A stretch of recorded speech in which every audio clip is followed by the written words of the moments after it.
तमाम बहुजन समाज की राजनीतिक पार्टियों से मेरी ये अपील है कि बहुजन समाज पार्टी हमारी राष्ट्रीय पार्टी है और बहुजन समाज पार्टी के माध्यम से सबसे बड़े उत्तर प्रदेश, देश के सबसे बड़े सूबे उत्तर प्रदेश की 4 बार बहन कुमारी मायावती जी मुख्यमंत्री बनी। जब 3 जून 1995 को इस देश के अंदर भारत के प्रथम कोई दलित महिला मुख्यमंत्री बनी तो बहन कुमारी मायावती जी बनी। और जब बहन कुमारी मायावती जी मुख्यमंत्री बनी तो तमाम SC ST OBC और अपर कास्ट के लोगों के घरों में भी ये गूंजने का काम हुआ कि कोई दलित समाज, कोई चमार समाज की महिला एक नीचे से उठकर और आसमान तक पहुंचने का किसी ने काम किया तो बहन कुमारी मायावती जी ने जी। हमारा एजेंडा और उद्देश्य व्यवस्था परिवर्तन के साथ साथ सत्ता परिवर्तन का है, जिसको लेकर हमारे एडवोकेट चंद्रशेखर आजाद जी हमारे नेता चल रहे हैं। हमने जमीनी स्तर पर काम किया। जो अत्याचार, शोषण, उत्पीड़न हो रहा है किसी भी जनपद में, किसी भी स्थान पे, किसी भी प्रदेश में, बड़े भाई एडवोकेट चंद्रशेखर आजाद जी और भीम आर्मी का प्रत्येक कार्यकर्ता, आजाद समाज पार्टी का प्रत्येक कार्यकर्ता लोगों की मदद करने का काम कर रहा है। लोगों में एक जागरूकता आ रही है, बदलाव के संकेत दे रहे हैं। तभी आपने कहा कि जब भी कोई एट्रोसिटी होती है भीम आर्मी और आजाद समाज पार्टी के राष्ट्रीय चंद्रशेखर आजाद पहुंचते हैं। लगातार समाज पर एट्रोसिटी हो रही है भाई, लगातार SC ST एक्ट में काफी मुकदमे दर्ज हो रहे हैं। अभी तक अगर आपके नॉलेज में कोई है कि आज तक कि कौन जेल में गया है, क्या कुछ कहेंगे इसको लेकर के? देखिए, ये तो इतिहास गवाह है।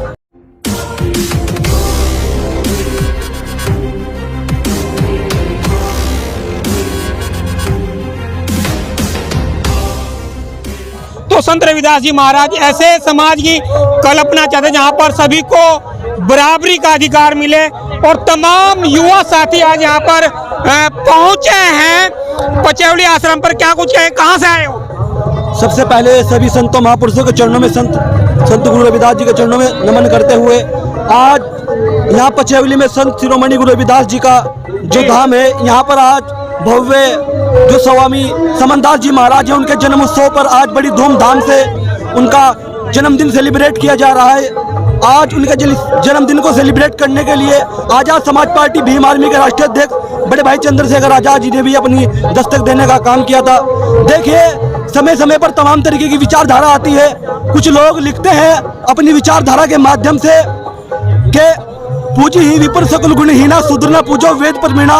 तो उसी पे तमाचा करते हुए हमारे संत शिरोमणि संत गुरु रविदास महाराज जी लिखते हैं कि ऐसा चाहूं राज में मिले सबन को अन्न और छोटे बड़े सम बसे रविदास रहे प्रसन्न। जब जब हमें इस देश के अंदर किसी भी तरीके की कोई न्यायिक प्रक्रिया देखने को मिली है तो क्या मानते हो आप? युवा है, समझदार है, लगातार समाज जागरूक होता जा रहा है और जो राजनीतिक जो कहीं ना कहीं समाज का जो पैनल है बिल्कुल कमजोर हो रहा है। क्या कुछ कहेंगे?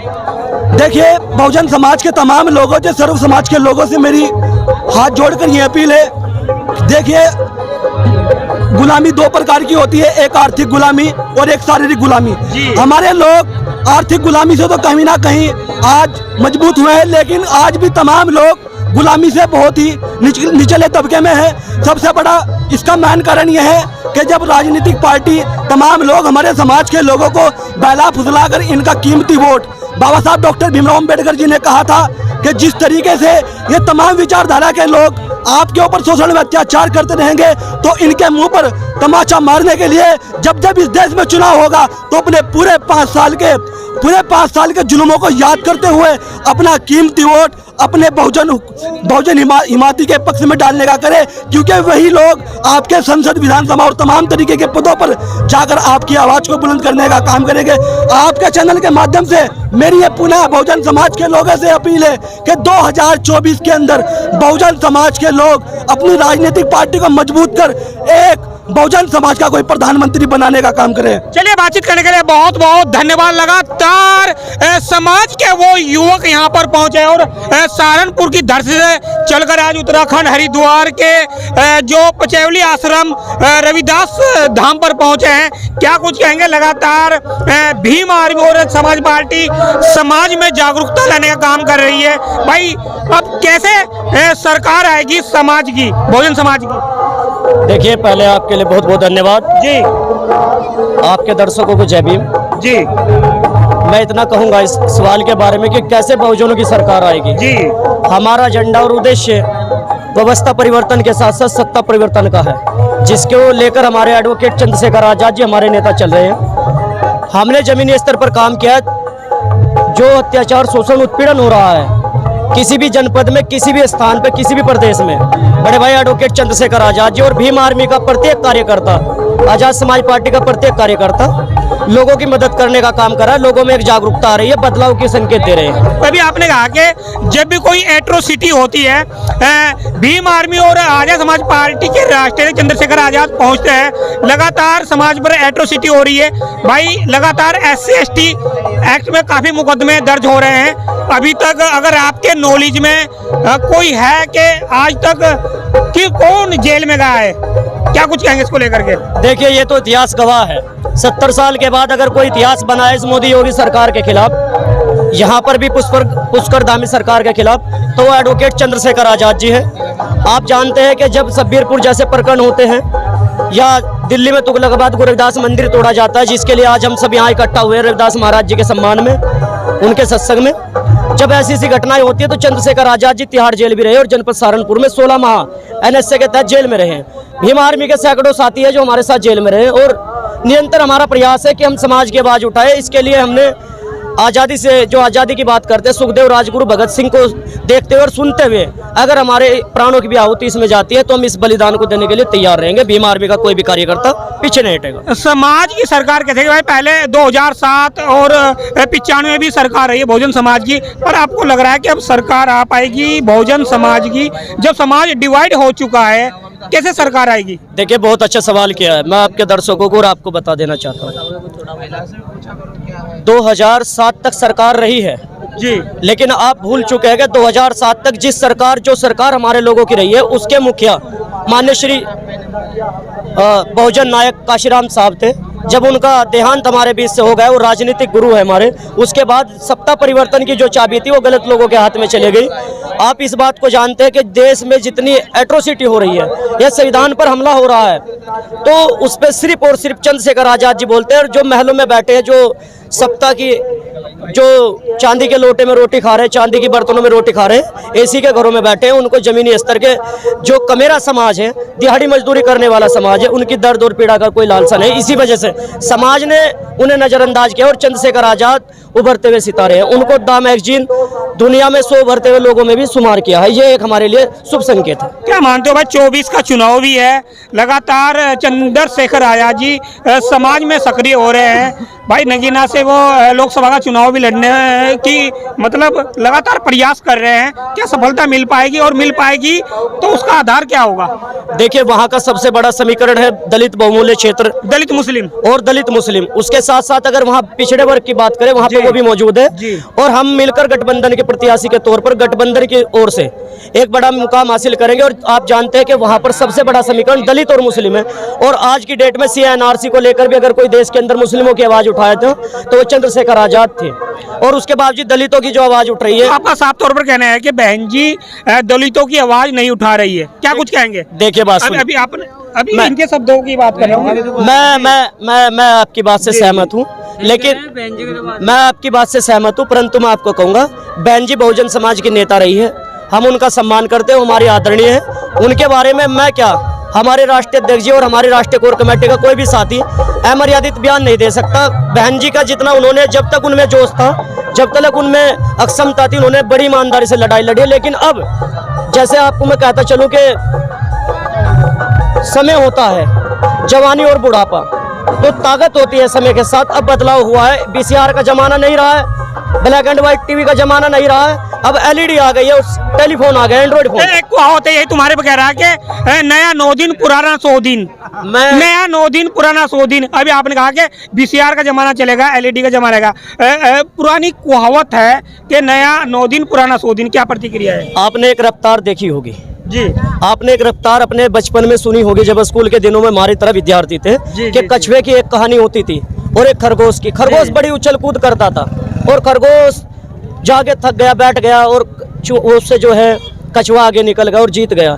ऐसे इस समाज की स्थिति है। बहुजन समाज के जो नेतृत्व कर रहे हैं कछुए की रफ्तार से बड़े भाई चंद्रशेखर आजाद जी कर रहे हैं, और जो बसपा के लोग हैं, मैं ये कहूंगा बहन जी के बारे में ना उनकी बात कर रहा हूँ मैं। आपने कहा कि जो बसपा के कार्यकर्ता है वो खरगोश, मैं खरगोश नहीं कह रहा हूँ, खरगोश की भांति एक परिवर्तन की बात कर रहा हूँ। वे उछल कूद तो करते हैं कि हम समाज के लिए कर रहे हैं, समाज में वो क्या, हमने इतना काम किया, लेकिन वर्तमान परिस्थिति में अगर आज जो उत्पीड़न हो रहा है उस पर अगर कोई बोलता है तो उछल कूद नहीं होती। सिर्फ ट्विटर से उछल कूद करने से या कोई भाषण मीडिया के सामने देने से नहीं होता। जमीनी स्तर पर खरगोश की भांति उछल कर ना, बल्कि कछुए की भांति समाज में धीरे धीरे जाकर अपनी पहचान बनाई जाएगी और जीत होगी। ये आज चंद्रशेखर आजाद जब मेरा सवाल आखिरी आपसे रहने वाला है, लगातार अगर समाज ऐसे ही बढ़ता रहा तो बहुजन समाज की सरकार कैसे आएगी? लगातार जो न्यूज चैनल है वो सोच रहे हैं कि जो बहुजन समाज की जो राजनीति एक मंच पर आए, एक मंच पर आए, तो अगर ऐसे ही राजनीति चलती रही तो कभी राजनीति कहाँ पाएगी?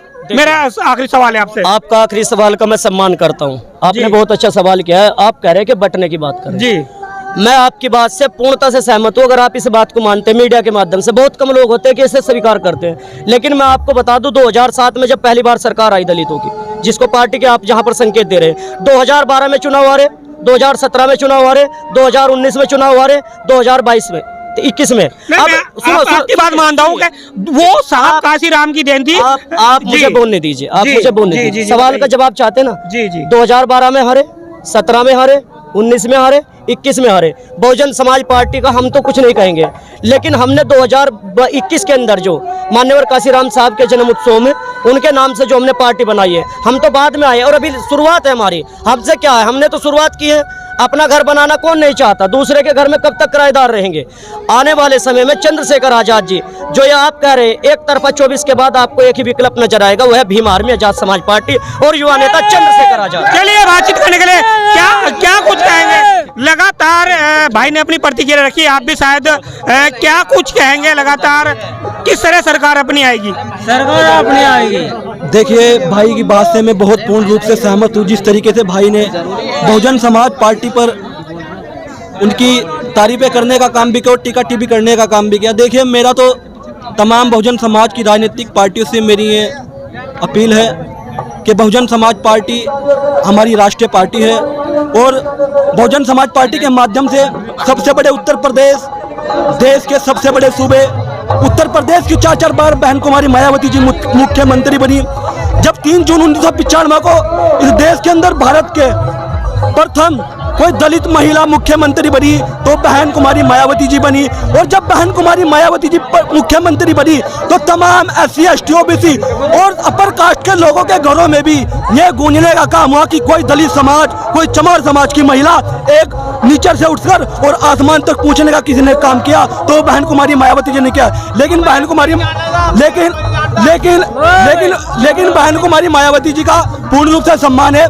देखिए, तमाम लोग हम आकाश आनंद जी का भी सम्मान करते हैं, बड़े भाई चंद्रशेखर आजाद जी का भी सम्मान करते हैं। आपके चैनल के माध्यम से मैं बहुजन समाज की तमाम पूरे देश की कोर कमेटी से ये अपील करता हूं कि जिस तरीके से बहुजन समाज पार्टी ने तमाम नेताओं को उभारने का काम किया, तमाम लोगों को जमीन से लेकर आसमान तक पहुंचाने का काम किया, आज इस लाइव वीडियो के माध्यम से मेरी ये पुनः आपसे अपील है कि बहन कुमारी मायावती जी, चंद्रशेखर आजाद, इस देश के अंदर वो कोई नूर हीरा है जो इस देश में आपको कहीं मिलने वाला नहीं है। चंद्रशेखर का हाथ पकड़ कर चलिए, इस देश में आप पुनः मुख्यमंत्री भी होगी, प्रधानमंत्री भी होगी और इस देश पे बहुजन समाज का राज आएगा। आज तमाम लोग बहुजन समाज पार्टी या आजाद समाज पार्टी, ये बहुजन समाज और आजाद समाज पार्टी के लोग आपस में ही टीका टिप्पणी करने का काम करते हैं, जो कि बहुत निंदनीय है। हमें उन लोगों, अपने लोगों का बैर छोड़कर तमाम दूसरी राजनीतिक पार्टियों पर टीका टिप्पणी करने का काम चाहिए। अभी हाल ही की एक घटना आपके चैनल के माध्यम से मैं बता देना चाहता हूँ कि संसद में जिस तरीके से तमाम बहुजन समाज के लोगों के सांसदों को उन्हें बोलना नहीं दिया जाता है और जाति सूचक समाज के लोगों को जाति सूचक शब्द कहकर उसे अपमानित किया जाता है, तो सबसे बड़ी इज्जत और बेइज्जती लोकसभा और राज्यसभा से होती है। यहाँ आपस में गाली गिरफ्तार करना या किसी का कॉलर पकड़ना, ये राजनीति नहीं होती। राजनीति ये होती है कि अपने समाज के लोगों में से 20 से निकाल कर उसे लोकसभा सांसद, विधानसभा, राज्यसभा, तमाम राजनीतिक प्लेटफॉर्म पर पहुंचाने का काम करे, क्योंकि यहाँ गली किचड़ मोहल्लों में लड़ाई लड़ने से कोई फायदा होने वाला नहीं है, क्योंकि कानून लोकसभा से बनते हैं, कानून पारित लोकसभा से होते हैं। अपने लोगों को राज्यसभा, लोकसभा, ग्राम प्रधान, बीडीसी तमाम ऐसे पद दिलाने का काम करे जो लोग आपका नेतृत्व करने का काम करे। इसी के साथ क्रांतिकारी जय भीम, जय संविधान। लगातार वो तस्वीर में आपको रविदास घाट से दिखा रहा हूं। सत्संग के साथ साथ यहाँ पर जो युवा है और राजनीतिक में अपनी पकड़ रखते हैं, उन्होंने अपनी प्रतिक्रिया रखी यहाँ पर चंद्रशेखर आजाद के बारे में भी और बसपा की राष्ट्रीय अध्यक्ष बहन सुप्रीमो मायावती के बारे में भी। आप क्या सोचते हैं इस वीडियो के संबंध में? कमेंट बॉक्स में अपनी प्रतिक्रिया जरूर दें। मैं मित्रपाल और आप देख रहे हैं BM UK TV हरिद्वार।